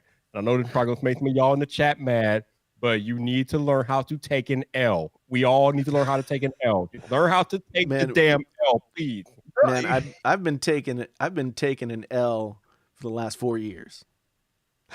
So it's been a hard 4 years. And I mean, right now, I can actually stop wearing black now. I was seriously going to ask you about that. Now that, I mean, it's not official till January 20th. Yeah, but I mean, we still have a few more fun months to. It's gonna be. The thing is, like, I would like to say that, okay, talk all you want, bluster this, complain about that, wah. But within, I mean, it should have already been like, okay, you won, fine. But once that happens, like, I'll tell you this. I had been having so much trouble sleeping. You guys have seen my tweets about no sleep. It's this, that. I have slept all night, every night, since Tuesday. Like a baby. Like a baby. You know what's interesting? And speaking of the whole take L thing, I didn't search for any of this stuff at all. But YouTube has started to recommend and show me, I guess because people are watching more of it, of like past presidents, conceding graciously. Yeah. George Bush, et cetera, and stuff, and it's just like, geez, Donald, you're such a bitch, man. Like, fuck, come on, dude. Like, just Yeah, I didn't expect anything different. L. I didn't expect it to go differently, although I was, hoping against hope that if it did go in this direction, that the craziness would end. But it seems like if you all have not figured it out yet, the tech part of this podcast is over with. If y'all don't like what we're talking about, y'all can probably leave. Cool. Yeah. I'm not trying to offend anybody, but we should be able to talk about our thing. Like half the country's offended, so I mean, it's hard not to offend anybody at this point. Yeah. It's but regardless of what you think about the outcome, anybody and everybody needs to learn how to take the L. Just you got to do it. It's a part of life. It is what it is. Yeah, agreed. But anyway, we got into all this to say that I've been watching election stuff mostly, but I watched The Mandalorian, and I've been watching a lot of YouTube. I mean, I got the Z Fold, and so I've been watching a lot of YouTube stuff about this phone. And I'll tell you, like, this phone, over and above any other phone that I've ever had, this phone, you really need to spend a lot of time setting it up to get it to work the way that it's supposed to work. Mhm. Like, you can grab a Note 20 and halfway set it up and you're good, right?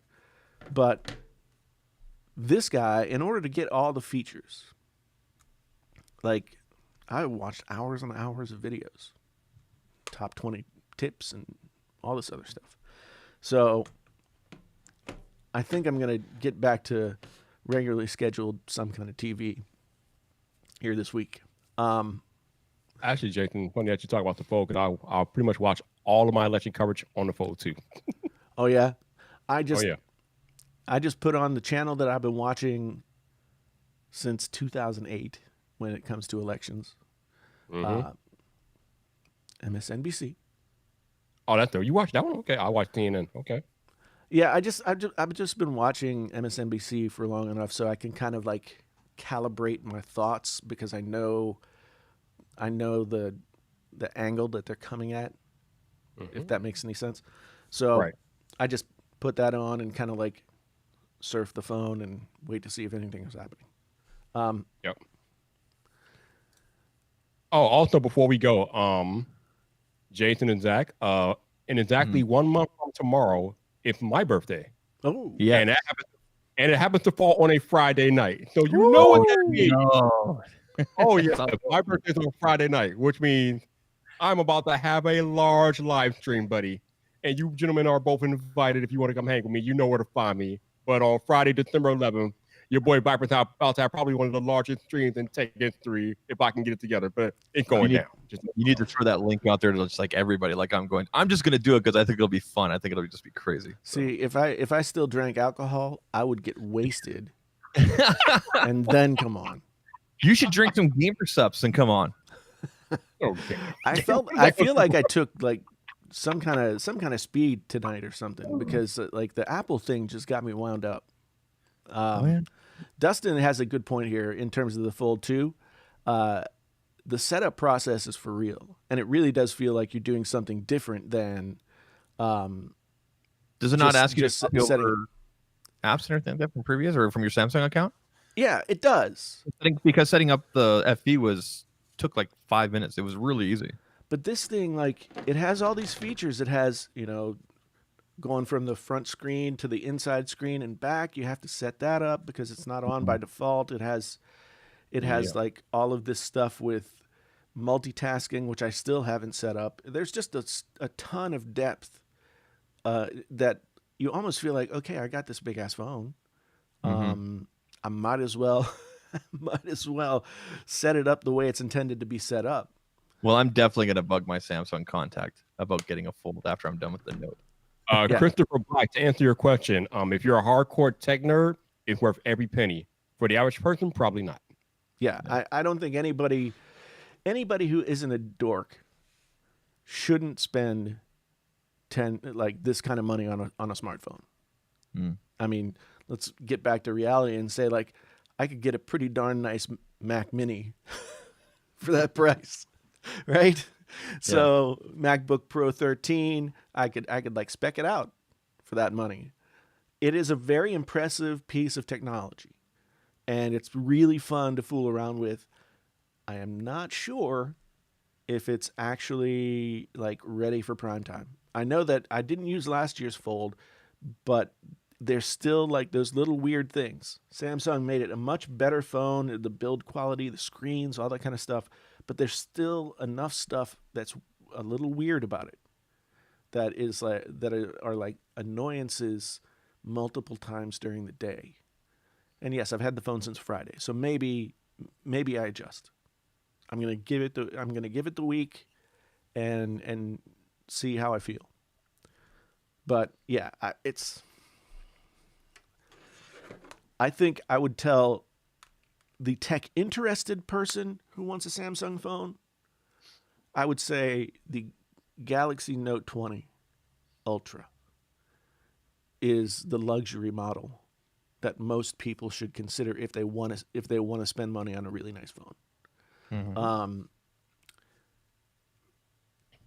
But I mean, if you're 100% tech geek and you can swing the price tag, then this is a lot of a lot of phone for the money and really fun. Yeah. I've been I digging. might be biased. I'm a tech geek, but I think it's worth every penny of the $2,000 that Samsung charged me for it. But that's just me. Well, I traded in a I phone. wish it was 2,000. It's 3,400 Canadian. I traded in a phone and got like $500 back or something. I'd have to trade in a phone plus my soul to get it. I mean, Are you sure you have a soul? no, I'm pretty sure it's gone. Yeah. Yeah, I know. Ben Yosep, thank you for the super chat, bro. Thanks. The review is upcoming. Yeah, I want to try decks. I want to try a bunch of different stuff with this that I haven't tried on just a normal slab phone from Samsung.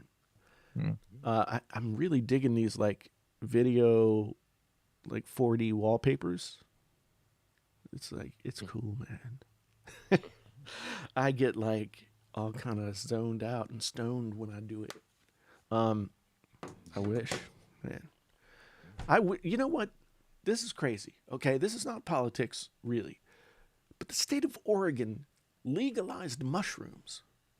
They legalized a lot of stuff, dude. But I mean, Not all drugs, I believe. I had a friend who went to jail for 5 years for selling mushrooms.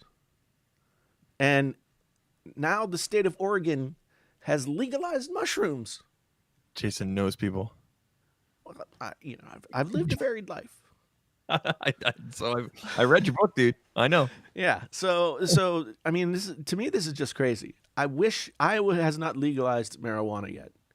But with my depression and anxiety, I think I'm going to try and get some of that medical marijuana. My wife, well, she does the oil. Yeah, yeah. And then she recently bought gummies. Yeah, I saw an ad for those. I took a couple, and they have a high THC. I didn't get anything out of it. Honestly, I didn't get the munchies, nothing. I didn't even fall asleep. I think I'm immune. Weird, right? I don't think you can be immune. She takes it. She takes it for sleep. Like she gets like the weather headaches because our weather changes like so crazy. Yeah. So, I mean that happens to me a lot as well. Morgan, cocaine and heroin are legal in Oregon. No straws. You get priorities, people. Dude, you put it like that. Well, you have to use the paper recyclable straws. I mean, when you read it like that, right?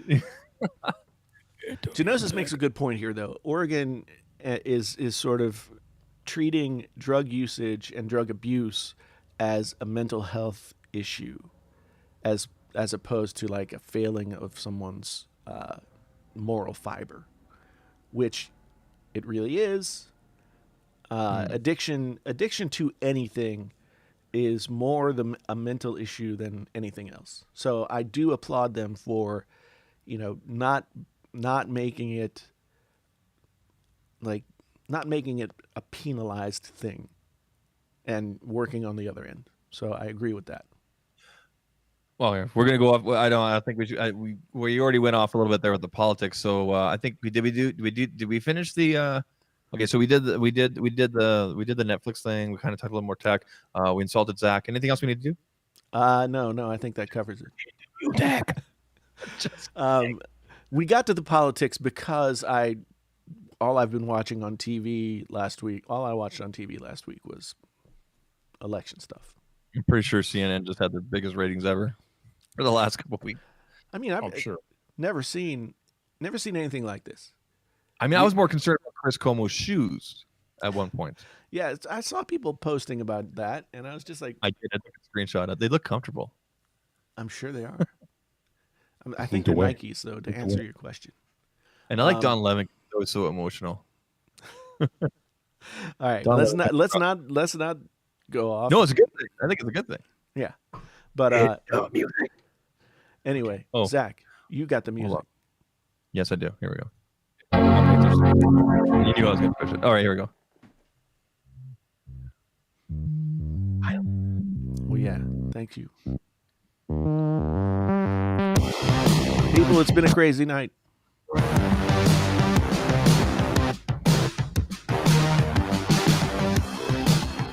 You know, something about this Painfully Honest Tech podcast, it's impossible for us to go for less time than 2 hours, even when we say we're going to go for less time. And that's because we all three have diarrhea of the mouth, as my mother would say. But it's good. It's good. I mean, we made some people mad about tech, about other stuff. You know, thank you all for being here, though. Thank you for those of you who threw out the super chats. Much, much appreciated. Zach, Viper, you guys, as always, are awesome. And Zach, I really didn't mean to offend you. No, I just clicked at the same time. That's all. It was like perfectly timed. I was like, oh shit. Anyway, thank you for being here, folks. Once again, my name is Jason, sometimes known as the JTL. This has been the Painfully Honest Tech Podcast. The podcast so honest it hurts, especially if you've got a hemorrhoid. Until the next time, we're out.